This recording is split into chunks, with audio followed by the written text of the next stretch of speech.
Сайгыл достар, бүгін Ақмечет қасабасында Ораза байрамына бағышланған тантаналы байрам енді 10-шы кере кешірілмекте. Бүгін қарды да, яшы да ажайып бойлы бір бұйықтен-бұйық байрамға келділер, тешриф бұйырдылар ве көргеніз кебі бүгін авасы да ғайет гүзелдір. Ораза байрамы жүмлемізге хайырлы олсын. Тысячи людей со всех уголков Крыма съехались к мечети Джемат-Джамисы в Ахмеджите, чтобы вместе отметить один из самых главных и светлых праздников Ораза байрам.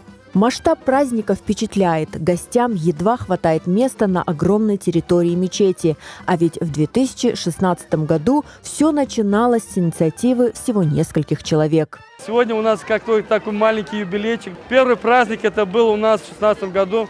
У нас было всего лишь 50 подарков. 2 стола, на одном столе сидели женщины, за втором мужчины. А сегодня, альхамдулилля, у нас наша мечеть полна людей и полна столов, угощений, да, и мы очень рады им и радуемся, что люди также начали, знаете, не на концерты собираются, а именно приходят на эти религиозные праздники. Дети – сердце этого праздника. Для них подготовили целое путешествие в мир развлечений, конкурсы, аттракционы и угощения на любой вкус. Главная задача организаторов, чтобы ни один маленький гость не ушел без улыбки и подарка. Мне очень понравился праздник. Собралось много людей. Мы попрыгали на батутах, были на аттракционах. Всем очень нравится. Мне очень нравится, особенно развлечения для детей. И то, что справедливо соблюдается очередь, все порядочно, красиво, правильно.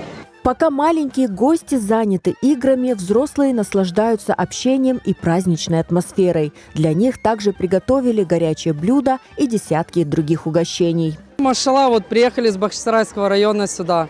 Альхамдулилля, услышали, что здесь праздник для детей.